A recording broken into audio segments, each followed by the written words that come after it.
aos labores da medicina espiritual, valioso ensinamento referente à pretensão de alcançarmos a cura de nossas moléstias. Milhares de pessoas em todo o mundo suplicam a Bezerra de Menezes socorro para suas dores físicas e morais. Chico nos revela a palavra de orientação da própria entidade, por meio da qual poderemos trilhar com maior segurança o campo de nossa cura interior. Quem deseja se curar espiritualmente precisa reconhecer que a maioria das moléstias tem as suas causas radicadas em nosso mundo íntimo. A irritação e a cólera, a leviandade e a maledicência, a crueldade e a calúnia, a irreflexão e a brutalidade, a tristeza e o desânimo produzem elevada porcentagem de agentes destrutivos de nossa harmonia física e mental. A cura, portanto, deve começar de dentro para fora, e isso somente o próprio enfermo poderá fazer. Dr. Bezerra fala da necessidade de a alma enferma se empenhar em recuperar a si mesma, recuperar e recobrar algo que foi perdido. Quando mergulhamos nas faixas do egoísmo, com todas as suas derivações de orgulho, vaidade, inveja, arrogância, nós perdemos provisoriamente a conexão com nossa essência divina, amorosa e boa, mantenedora da saúde física. Na busca da cura, precisamos restabelecer essa conexão de amor à vida, a nós mesmos e ao nosso próximo. Em que trecho do caminho nós perdemos essa ligação com o nosso ser divino? Em que momento nós tornamos arrogantes, impacientes, invejosos, melindrosos, violentos, inseguros e carentes? Recuperar a saúde é recuperar o amor em nós.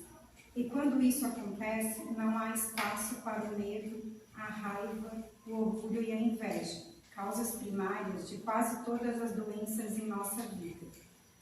Jesus de Nazaré afirmou que felizes são os mansos, os misericordiosos, os humildes, os de coração puro, os que promovem a paz, os que cumprem a vontade de Deus, sem desprezo pelos cuidados médicos, a que todos devemos nos submeter.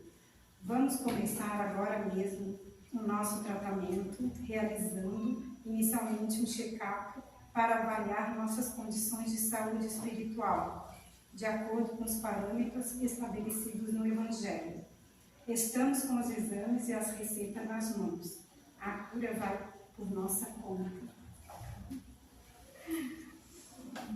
E fico bem emocionado, porque isso também serviu para mim, né?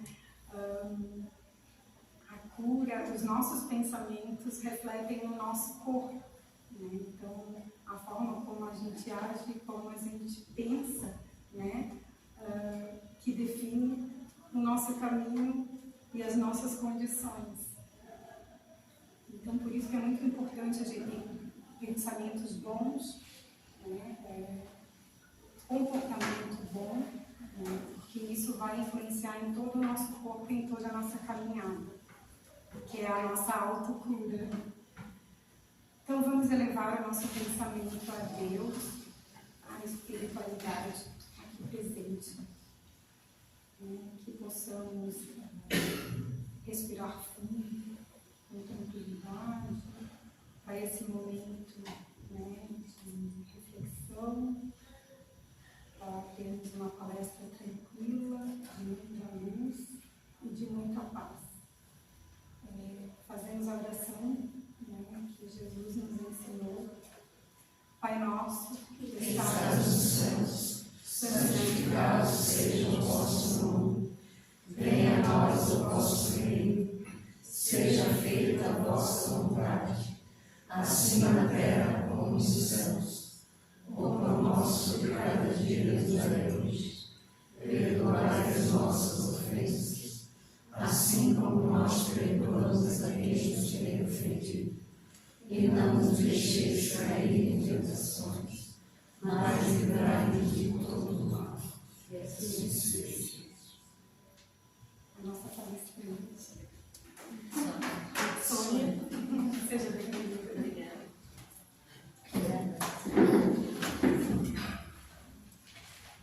Boa noite a todos. Boa noite.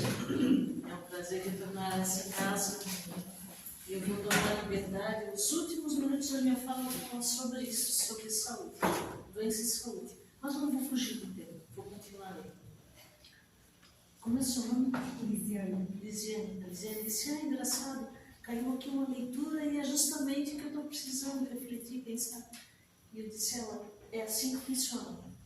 Normalmente a Marielle entra em contato comigo e eu proponho para ela alguns temas, para ela escolher aleatoriamente.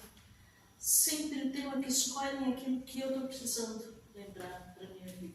Então, quando vocês virem assim um palestrante, não alguém chinfrim como eu, alguém realmente preparado, inteligente, culto, quando aquela pessoa está falando muito animadamente sobre um tema dentro da doutrina espírita, pensem, isso não é só para mim, isso é para ele também que está falando.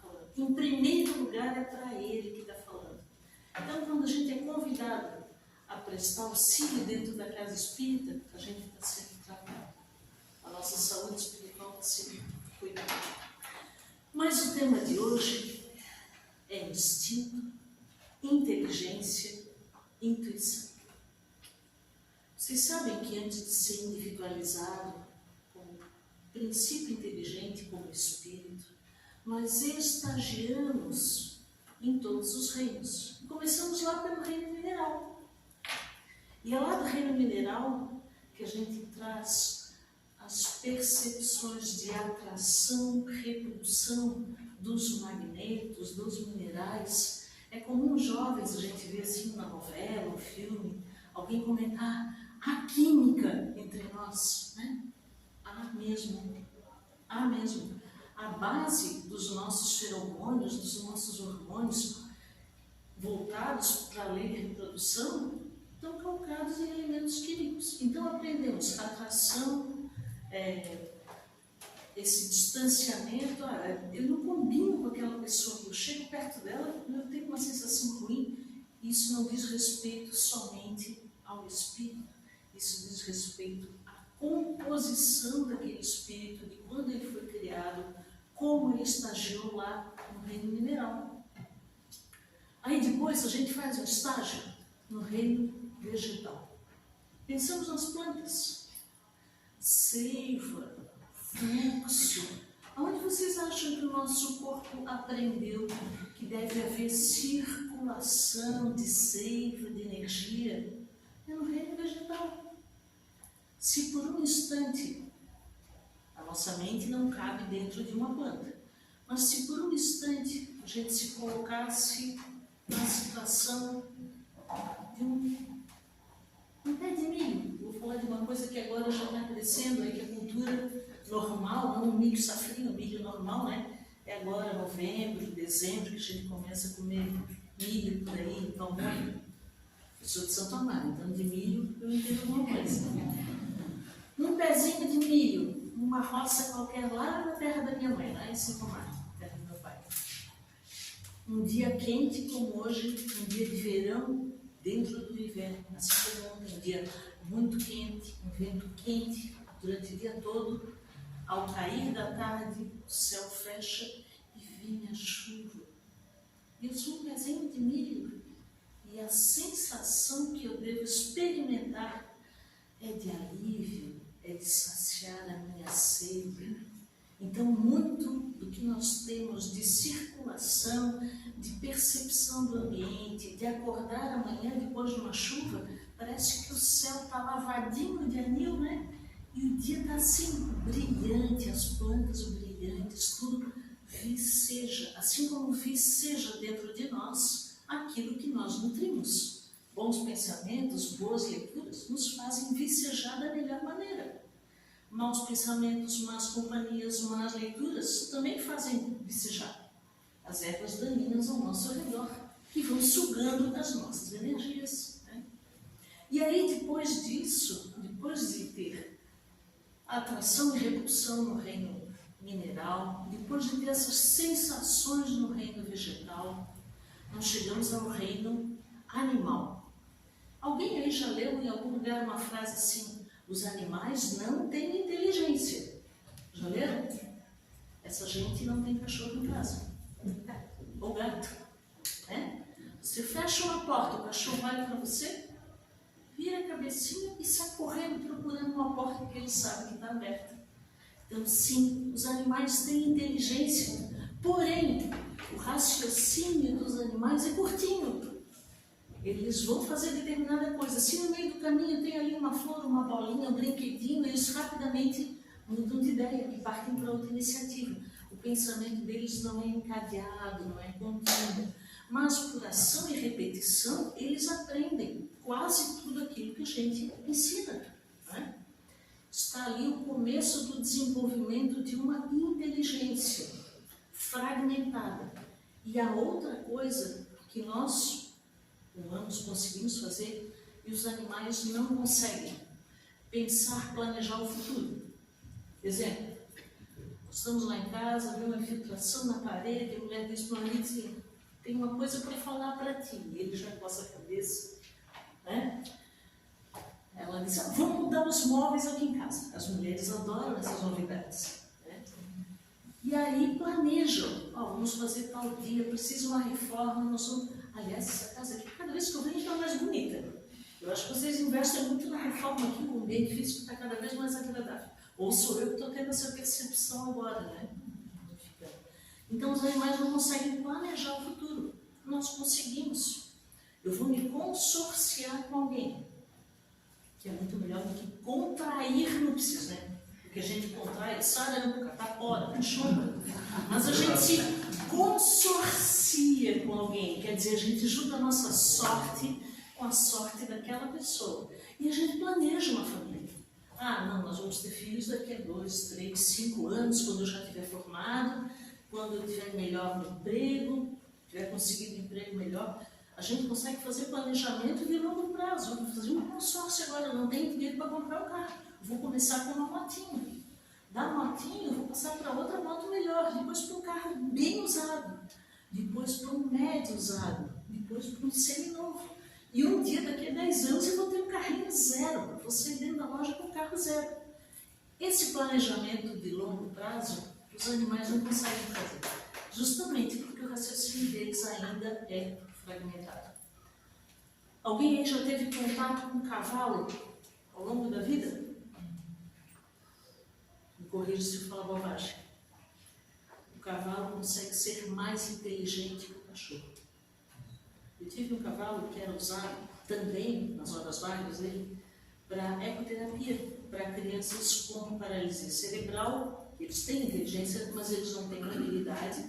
E a andadura do cavalo, o movimento do quadril, é igual ao movimento do quadril humano. Então a gente coloca a criança com paralisia cerebral no cavalo, com acompanhamento, e a criança às vezes aprende a andar com o movimento do cavalo. Mas o cavalo, além de ser muito inteligente, ele tem personalidade. Quando a gente chega de manhã, pelo movimentinho das orelhas, ele já te diz: hoje eu estou a fim de trabalhar, ou eu não estou a fim de trabalhar, eu vou te morder. Porque antes das coisas saem, morde, né? O cavalo, quando ele vê uma criança que tem algum problema, até problemas que a gente não identifica, dou um exemplo: crianças autistas têm todo o biótipo de uma criança normal. O comportamento dela é diferente. O cavalo percebe a criança que é diferente. A criança que é surda-muda e que precisa estimular os outros sentidos, dentre eles o tato. O cavalo percebe quem é a criança saudável e quem é a criança doente. Alguns cães têm também essa percepção. Eu já vi vídeos, eu dei aqui o exemplo do cavalo, mas há outros animais que também são usados para tratamento. Golfinho, não aqui, mas tem uma inteligência muito superior.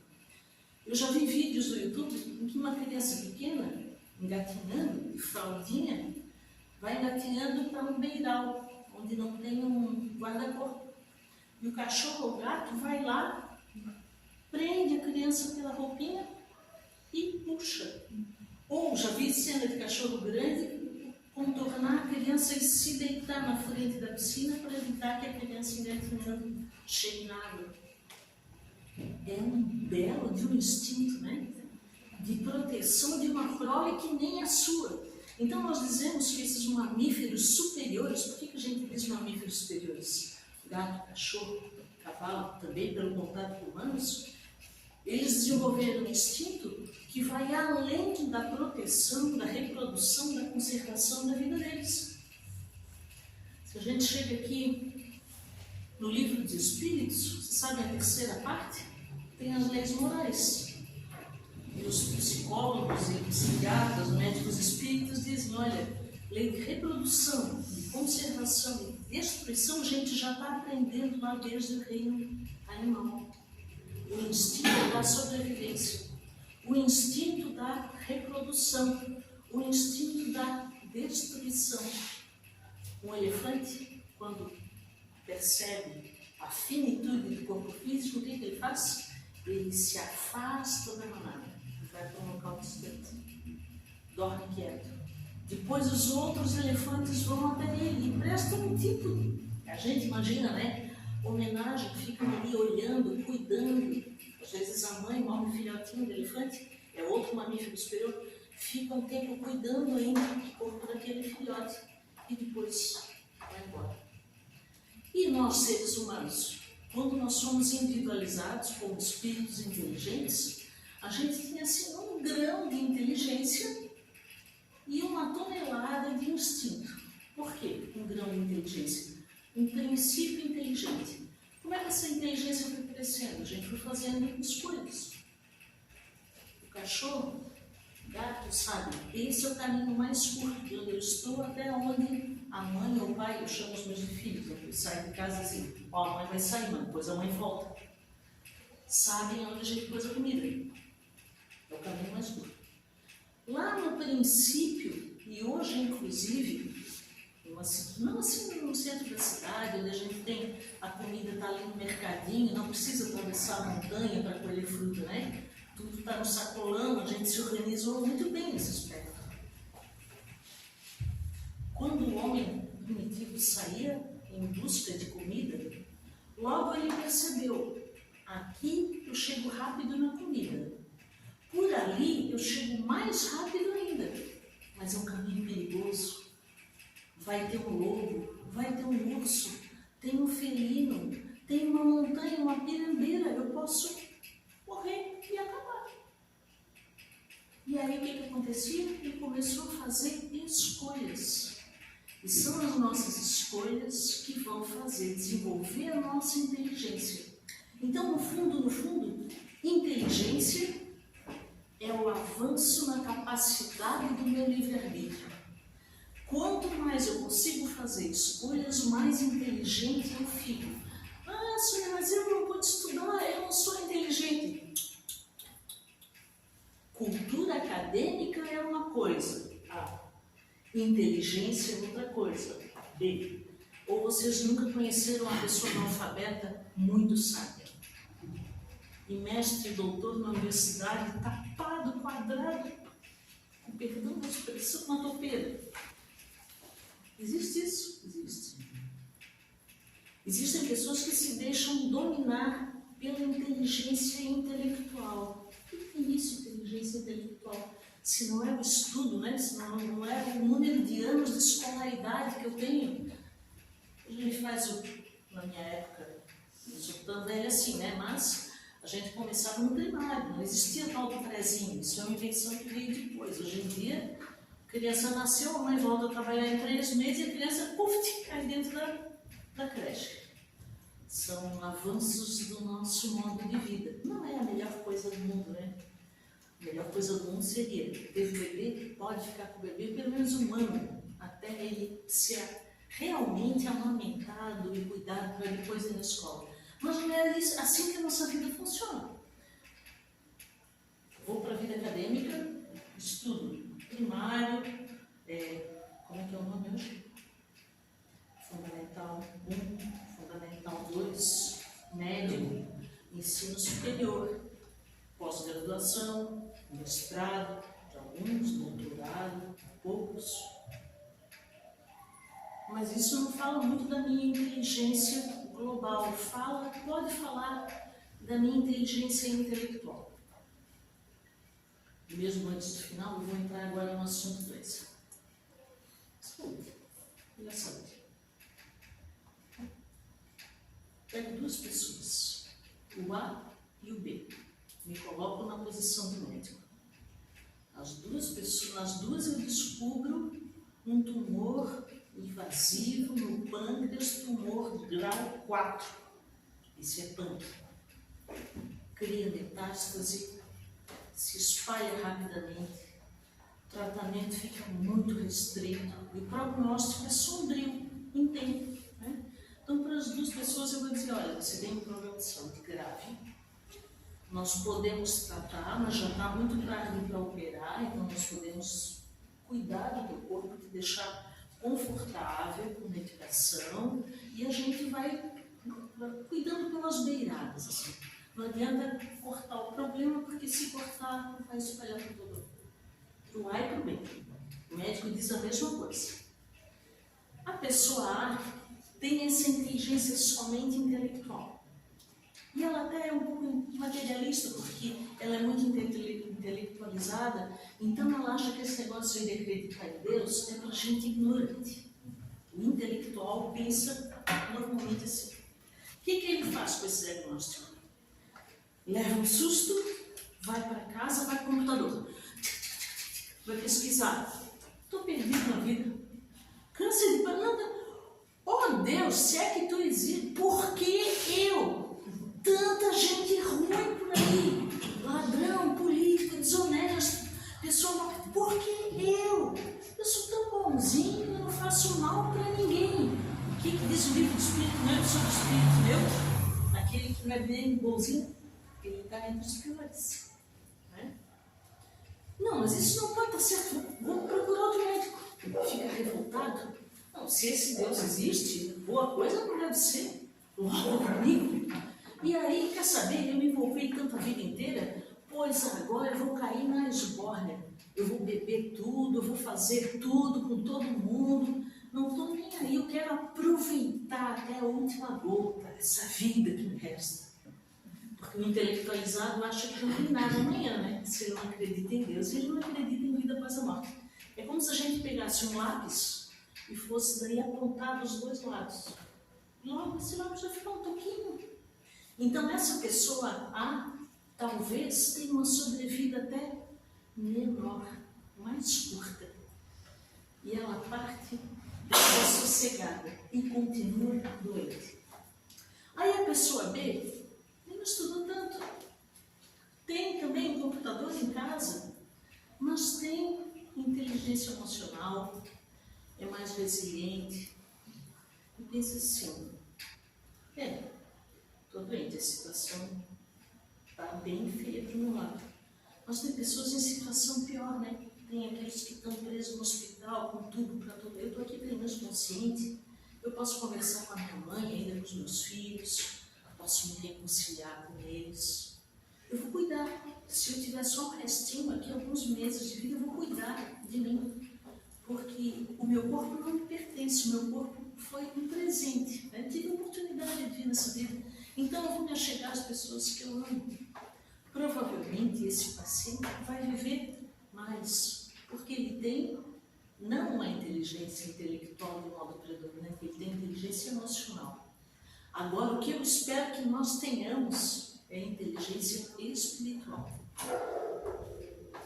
Eu, Sônia Maria, recebo um diagnóstico desse amanhã. Eu vou dizer para vocês o que eu tenho em mente, que eu vou fazer as veras. É outra história, né? Mas a intenção é receber um diagnóstico desse. Tudo bem. Meu corpo está bem adoecido. Para que essa doença vinha agora? Se eu estou numa fase tão boa da minha vida, minha família está tão bem, estou aproveitando. Bom, talvez eu tenha sido determinado esse tempo de vida. Mas o médico disse que eu tenho aí 6 meses, né? Ainda. Então eu vou aproveitar esse tempo. Eu vou me reconciliar com as pessoas com quem eu briguei. Eu vou procurar meus filhos, meus pais, meus netos. Vou olhar no olho deles, segurar, dizer que eu amo muito eles. E que a vida continua depois daqui.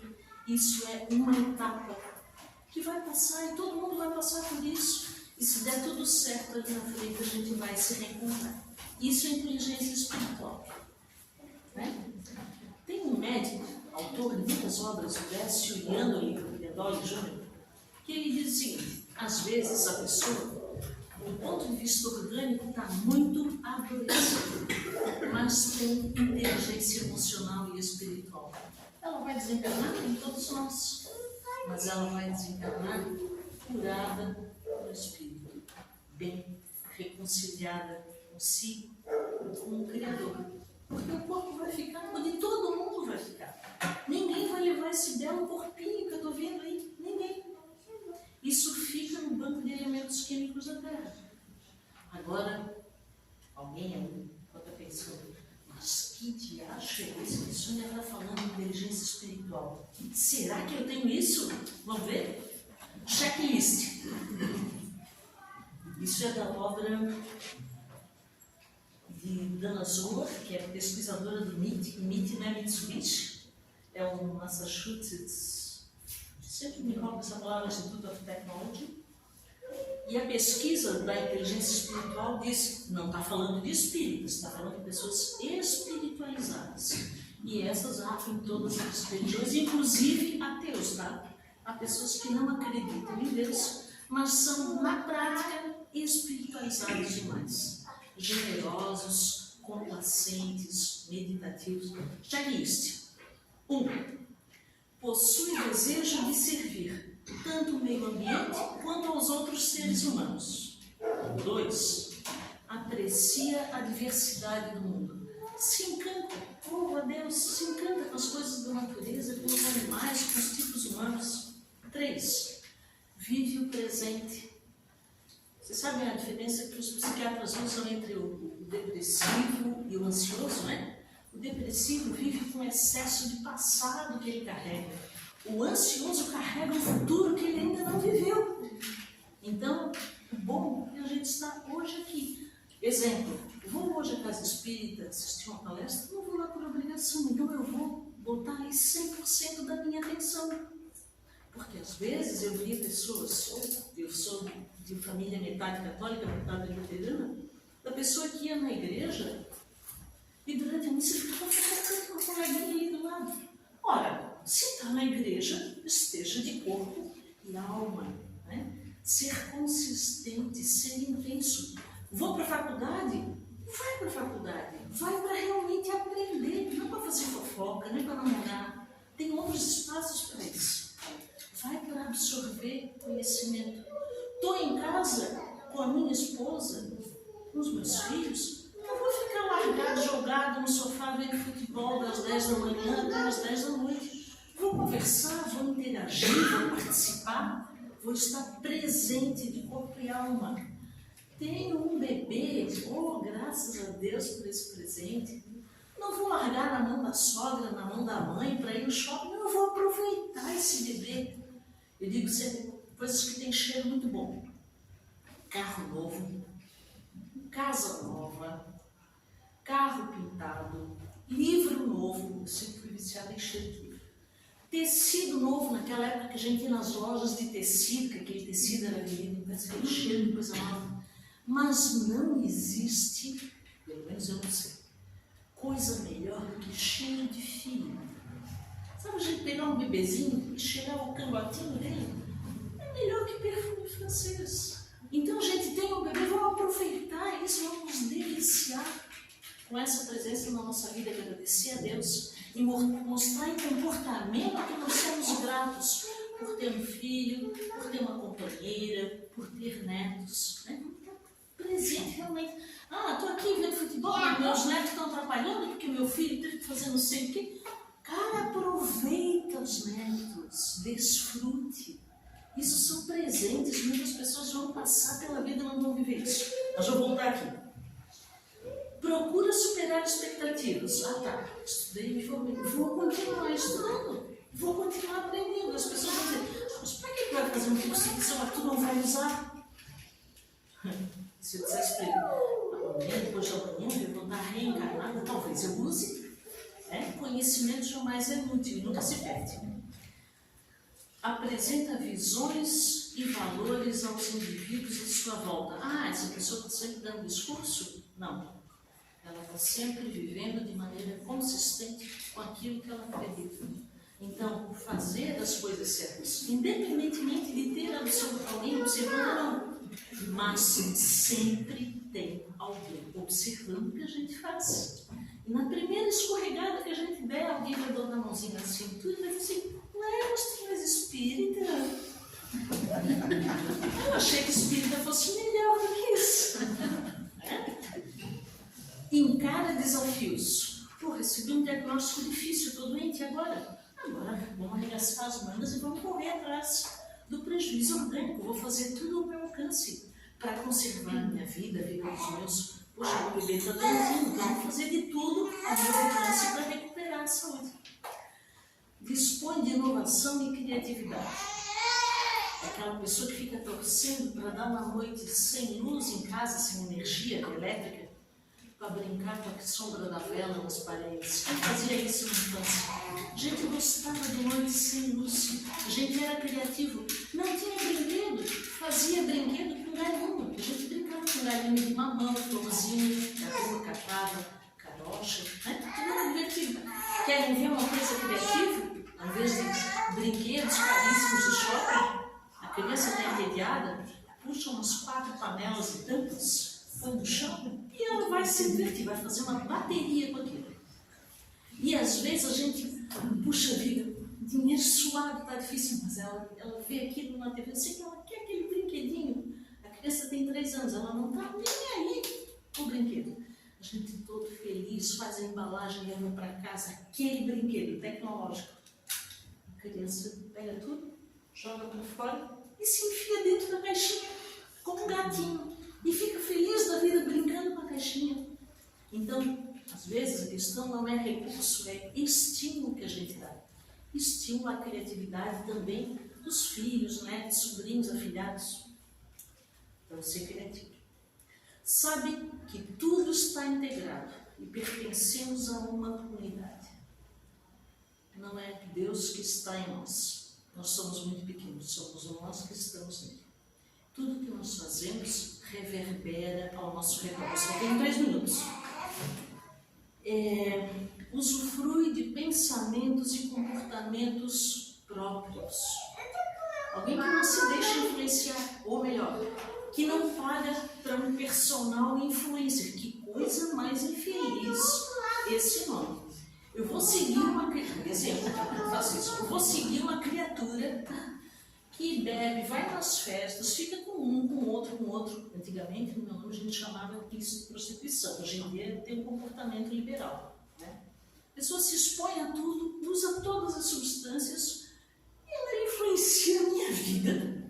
E eu ainda pago por isso. Não, né? Vamos usufruir aquilo que a gente constrói dentro de nós por bem. Lida com as experiências negativas. Puxa vida. Meu nome é Eliana. Eu fui muito grosseira com ela. Tratei ela muito mal. Fiz grosseria com ela, sem necessidade. Mas ela é muito mais espiritualizada do que eu. Ela vai dizer assim: não, a Sônia fez isso porque é o que está dentro dela. Eu não vou retribuir. Eu já estou em outro estágio da minha evolução. Então, isso é saber lidar com a experiência negativa. Se a pessoa é deprimida, carrega lá um montão do passado, é ansiosa pelo futuro, ela se desespera e vai dizer: ai, por que ela fez isso comigo? Porque desde que a gente era criança, lá em 1990 e tanto, ela não fazia isso. Isso é depressão. Então, ai, ela me tratou assim, como é que vai ser então no futuro? Vai que lá na frente a gente trabalha junto. Cada coisa a seu tempo, viver 1 minuto de cada vez, mas viver com intensidade, ser grato. Consegue ser flexível, porque tem gente que é dura na cara, que é rígida. Aí depois envelhece e toda a rigidez aparece. Os médicos espíritas da AME dizem que quando a voz não pronuncia, os poros gritam os seus problemas. Quer dizer, aquilo que eu não falo, que eu engulo, o meu corpo vai botar para fora. Então, pessoas muito controladoras, muito rígidas, logo ali na frente, o Alzheimer e a demência senil os esperam, porque eles não vão ter controle mais sobre ninguém. A pessoa é dura com todo mundo, inflexível. Logo ali adiante, o joelho está duro de artrite, está usando andador e bengala. cala e ele acorda assim, como um naviozinho adernado, sabe? Não consegue mais manter o prumo. Porque o nosso corpo vai revelar, assim como o rosto, aquilo que a gente é.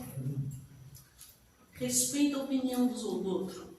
Só vou falar para vocês uma palavrinha. Política partidária. Será que a gente respeita a opinião dos outros? Porque se a gente tratar os outros com o respeito que a gente espera ser tratado, estamos no novo paraíso da Terra. Só digo isso para vocês. Evita causar danos desnecessários. Tem compaixão. Domina seu estresse. Evitar causar danos desnecessários, eu vou dar um exemplo. No ambiente de trabalho, 2 pessoas falando mal de uma terceira. A gente ouve, absorve, ora pelo esclarecimento e cala. Porque quem bota lenha na fogueira também vai ser queimado. Em todas as situações. Eu dei um exemplo do trabalho, mas pode ser família, pode ser fofoca dentro da casa espírita. Não, isso aqui não acontece, só lá não. Domina seu estresse. Ai, estou agoniada, estou ansiosa. Estou ansiosa? Vou fazer faxina na minha casa. Vou ocupar minha mente, as minhas mãos com alguma coisa. Não vou sofrer antes do tempo. Possui senso moral. Vê essas decisões aí do judiciário que estão tentando levantar a possibilidade de legalizar o aborto até o 3º mês de gravidez. É não compactuar com isso. Não é nem por ser espírita. Porque isso é imoral. Tolher o direito à vida quando nós estamos aqui bem vivinhos. Não é? Porque se a nossa mãe tivesse tido essa ideia, a gente não estava aqui para aproveitar. Essa é a etapa da evolução. Age com espontaneidade. Não é porque a gente é espírita que tem que ser mais quadrado do que rótulo mais ano. Não, a gente pode, deve se divertir. Claro, de maneira saudável, sem excessos. Eu falei para um grupo de jovens e disse, olha, às vezes devia se equilibrar entre excesso e renúncia. Aí eu fui pegar uma água e disse, vocês querem saber? Se nós fôssemos realmente evoluídos, a gente não teria excesso nenhum. E quem não tem excesso, não precisa fazer renúncia. O monge oriental famoso disse que rico não é quem tem tudo. Rico é quem não precisa de mais nada. Está feliz com o que tem. Age com espontaneidade. Revisa constantemente seus valores, como dizia Santo Agostinho. Vai deitar à noite e pensa, será que hoje eu não fiz nada para ofender ninguém? Eu fui hoje melhor que eu tenho sido. Eu não fiz uma coisa errada. Então amanhã eu vou procurar aquela pessoa, vou tentar reparar o meu erro. Vou tentar corrigir. E acredita na vida. Vou terminar aqui com a questão 922. Só os curiosos vão chegar em casa. Vamos abrir para ver se eu falei besteira. Kardec diz assim, conversando com os espíritos, ele diz, olha, eu sei que para cada um felicidade é uma coisa, mas será que existe assim uma régua, um parâmetro de felicidade comum a todas as pessoas? E os espíritos dizem sim, do ponto de vista material, a posse do necessário. Lembram do Mogli? Necessário, somente o necessário, o extraordinário é demais. Eu falando, a pessoa já lembra da musiquinha, né? Realmente. Então, do ponto de vista material, felicidade é a posse do necessário. Do ponto de vista espiritual, paz na consciência, isso diz respeito ao que eu fiz até agora.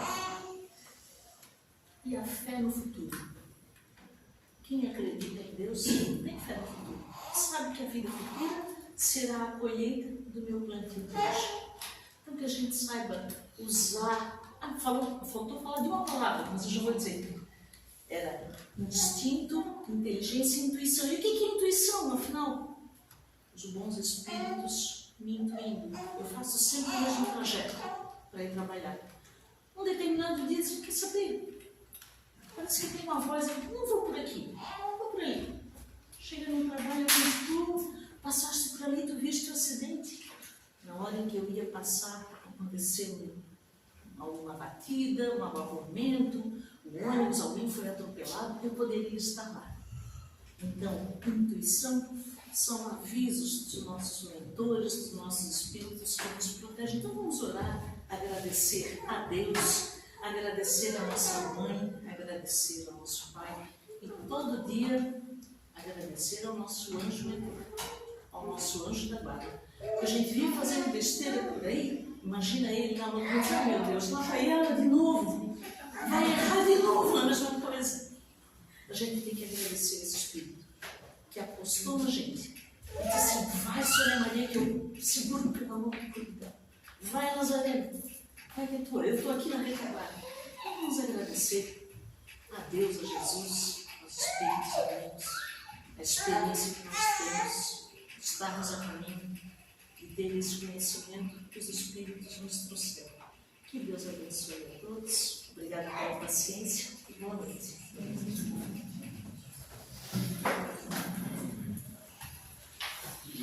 Puxa vida, que coisa linda, filha.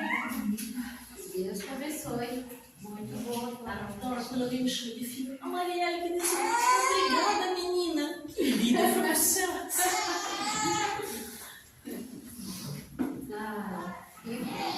Boa noite a todos, encarnados e desencarnados. Elevemos nosso pensamento a Deus e a Jesus, pedindo, meu Pai, toda a tua proteção, Senhor, para com esses irmãos que aqui se encontram, que seja feita a sua vontade, em nome de Deus, em nome de Jesus, que assim seja.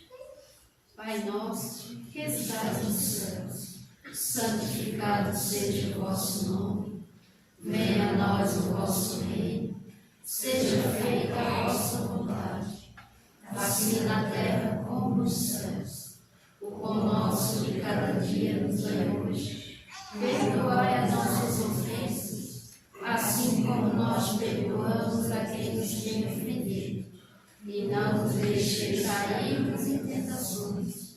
E livra, Pai, de todo mal de fazer o mal. Porque teu o reino, o poder e a glória para todos sempre, e assim seja. Ave Maria, cheia de graça, o Senhor é convosco. Bendita sois vós entre as mulheres, e bendito é o fruto do vosso ventre, Jesus. Santa Maria, Mãe de Jesus, rogai por nós, pecadores, agora e na hora do nosso desencarne. Que assim seja. Que Deus os abençoe a todos, sejam todos bem acolhidos por Deus. E assim seja.